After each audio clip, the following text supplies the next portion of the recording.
Baik, di sini saya akan melanjutkan penjelasan materi dari rekan saya tadi. Nah, kita memasuki subbab selanjutnya, yaitu tentang sumber historis, sumber sosiologis, dan politis Pancasila sebagai sistem filsafat. Yang pertama yaitu sumber historis Pancasila dalam sistem filsafat, yaitu pada tanggal 12 Agustus 1928, Soekarno pernah menulis di Suluk Indonesia yang menyebutkan bahwa nasionalisme adalah nasionalisme yang membuat manusia menjadi peralatannya Tuhan dan membuat manusia hidup dalam ruh. Nah, pembahasan sila-sila Pancasila sebagai sistem filsafat dapat ditelusuri dalam sejarah masyarakat Indonesia.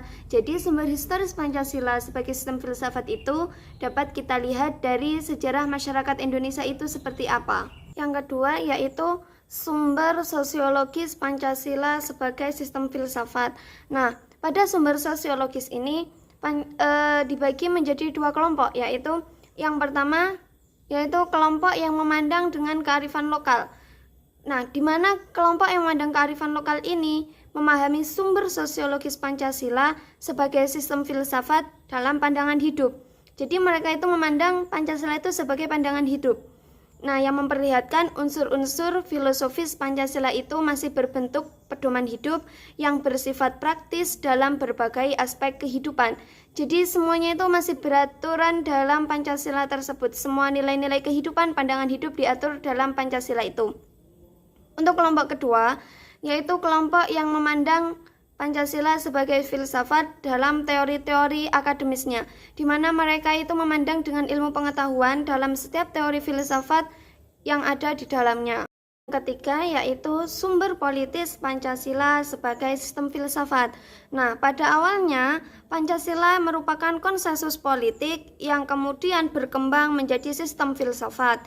Sumber politis Pancasila sebagai sistem filsafat ini juga dibagikan menjadi dua kelompok, yaitu yang pertama, kelompok pertama meliputi wacara politis tentang Pancasila sebagai sistem filsafat pada sidang BPUPKI, sidang BPKI, dan kuliah umum Soekarno antara tahun 1958 dan tahun 1959 tentang pembahasan sila-sila Pancasila secara filosofis.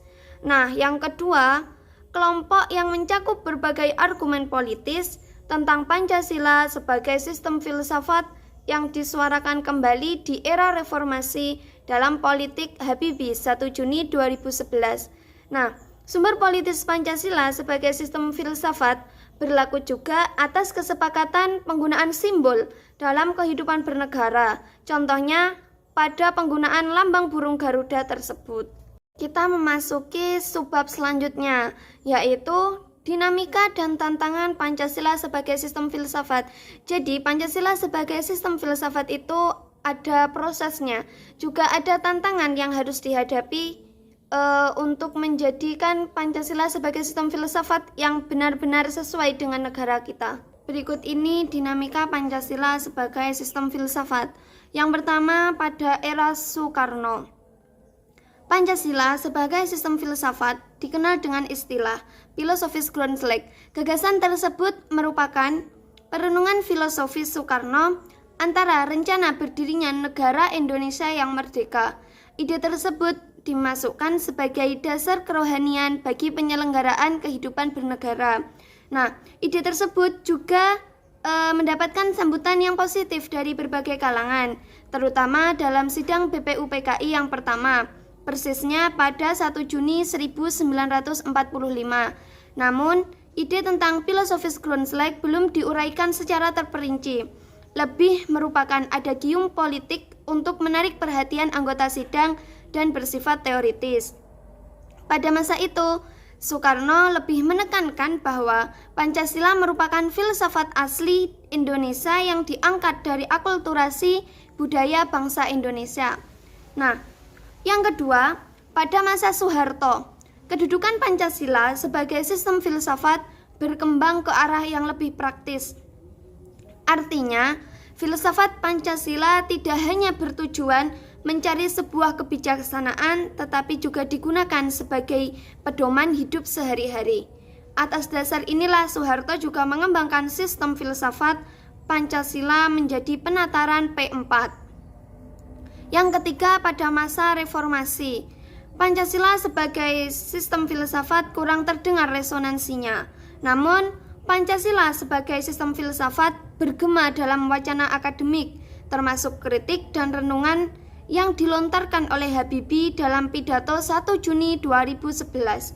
Habibie mengatakan bahwa Pancasila seolah-olah tenggelam dalam pusaran sejarah masa lalu yang tidak lagi relevan untuk disertakan dalam dialektika reformasi. Pancasila seolah hilang dari memori kolektif bangsa Indonesia. Pancasila semakin jarang diucapkan, dikutip, bahkan dibahas baik dalam konteks kehidupan, ketatanegaraan, kebangsaan maupun kemasyarakatan. Pancasila seperti tersandar di sebuah lorong yang sunyi, justru di tengah denyut kehidupan bangsa Indonesia yang semakin hiruk-pikuk dengan demokrasi dan kebebasan berpolitik. Nah, adapun tantangan Pancasila sebagai sistem filsafat yaitu yang pertama, kapitalisme. Nah, aliran yang meyakini bahwa kebebasan individual pemilik modal untuk mengembangkan usahanya dalam rangka meraih keuntungan yang sebesar-besarnya merupakan upaya untuk menyejahterakan masyarakat. Nah, dalam hal ini akan membawa dampak yang sangat negatif. Contohnya, seperti monopoli, gaya hidup konsumerisme, dan lain-lain. Nah, orang yang kapitalisme ini akan selalu mengandalkan sesuatu itu dengan instan. Yang kedua, komunisme, yaitu sebuah paham yang muncul sebagai reaksi atas perkembangan dari kapitalisme tadi sebagai produk masyarakat liberal. Aliran yang meyakini bahwa kepemilikan modal dikuasai oleh negara untuk kemakmuran rakyat secara merata. Tantangan komunisme ini berupa dominasi negara yang berlebihan, sehingga dapat menghilangkan peran rakyat dalam kehidupan bernegara. Yang ketiga yaitu korupsi. Nah, korupsi ini merupakan budaya yang dibawa sejak masa penjajahan negara Inggris. Nah, masalah korupsi merupakan bentuk tantangan Pancasila sebagai sistem filsafat yang sampai saat ini korupsi itu belum ada penuntasan sampai akar-akarnya. Seperti yang kita lihat bahwa di negara kita itu masalah korupsi sering muncul dan juga belum ada penyelesaiannya sama sekali. Bahkan semakin berkembangnya zaman juga korupsi juga semakin merajalela. Yang keempat yaitu lunturnya nilai-nilai dalam Pancasila. Contohnya seperti gambar di atas, terlihat seorang pelajar yang masih memakai seragam, dia membuli temannya dan terjadi tawuran antar pelajar. Nah, di situ dapat kita lihat bahwa seorang pelajar itu tidak mengedepankan etika dan nilai-nilai Pancasila sehingga mereka tidak ada rasa malu ketika mereka masih menggunakan seragam melakukan perbuatan seperti itu. Yang kelima yaitu melunturnya penghayatan Pancasila sebagai pandangan hidup bangsa. Nah, seperti pada gambar di atas itu dapat kita lihat bahwa pemuda yang sedang melakukan tindakan asusila, tindakan yang buruk, tindakan yang tidak pantas dilakukan di tempat umum, bahkan tempat yang sepi, di mana mereka melakukan tindakan kejahatan tanpa mereka memikirkan apa akibat yang akan mereka dapatkan. Mereka hanya melakukan sebuah perbuatan yang mereka anggap itu akan membawa keuntungan pada mereka.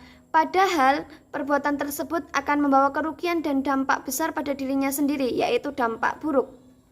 Nah, dari perbuatan itu dapat kita lihat bagaimana lunturnya Pancasila itu sebagai pandangan hidup bangsa itu sudah luntur jika mereka sampai melakukan perbuatan yang seperti itu.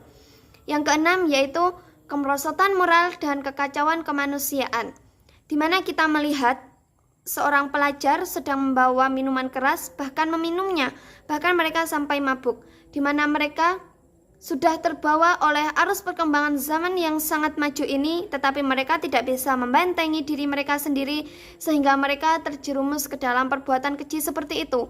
Nah, sebagai seorang pelajar yang semestinya mereka tahu tentang perbuatan baik dan buruk dan mereka juga mempunyai ilmu pengetahuan, tetapi mereka tidak mempunyai rasa malu untuk melakukan perbuatan seperti itu.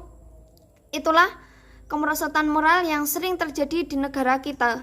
Yang ketujuh yaitu lunturnya budaya negeri karena pengaruh dari globalisasi. Nah, kita lihat pada contoh yang pertama yaitu cara berpakaian. Saat ini kita lihat lingkungan masyarakat di Indonesia itu cara berpakaiannya mereka tidak mengedepankan batas nilai kesopanan berpakaian, tetapi mereka mengedepankan nilai batas tren. Batas tren mengikuti perkembangan zaman yang semakin maju ini. Jadi mereka berpakaiannya, cara mereka berpakaian itu tidak memandang apakah pakaian yang saya gunakan ini sudah sopan, sudah pantas saya gunakan, tidak. Mereka hanya memandang apakah saya sudah mengikuti tren, apakah ini sudah terlihat lebih keren, apakah saya sudah terlihat seperti orang modern, seperti itu. Itu merupakan salah satu lunturnya budaya dalam negeri karena pengaruh dari globalisasi. Yang kedua yaitu dapat kita lihat seorang anak yang sedang dinasihati oleh ibunya, tetapi dia justru mengabaikannya. Nah, disitulah nilai kesopanan kita kepada orang yang lebih tua juga luntur karena mungkin pengaruh media sosial bisa, ataupun pengaruh lingkungan sekitar, itu juga karena adanya globalisasi dan perkembangan zaman yang semakin maju. Yang kedelapan yaitu lunturnya hukum di Indonesia. Maksudnya luntur itu bagaimana?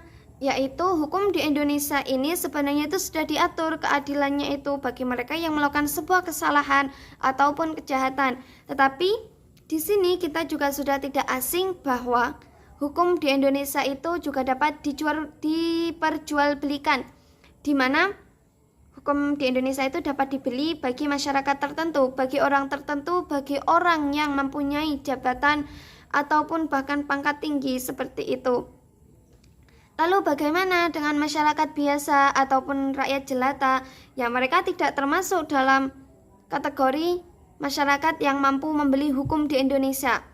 Nah, dapat kita lihat dari gambar di atas bahwa tulisannya yaitu maju tak gentar membela yang bayar, bukan maju tak gentar membela yang benar.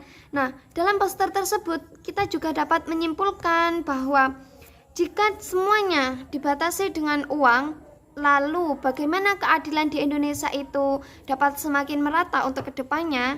Nah, jika seperti itu, kita sebagai generasi penerus bangsa, kita harus menjadi pelopor, kita harus menjadi penggerak bahwa keadilan adalah keadilan yang tidak bisa diperjualbelikan.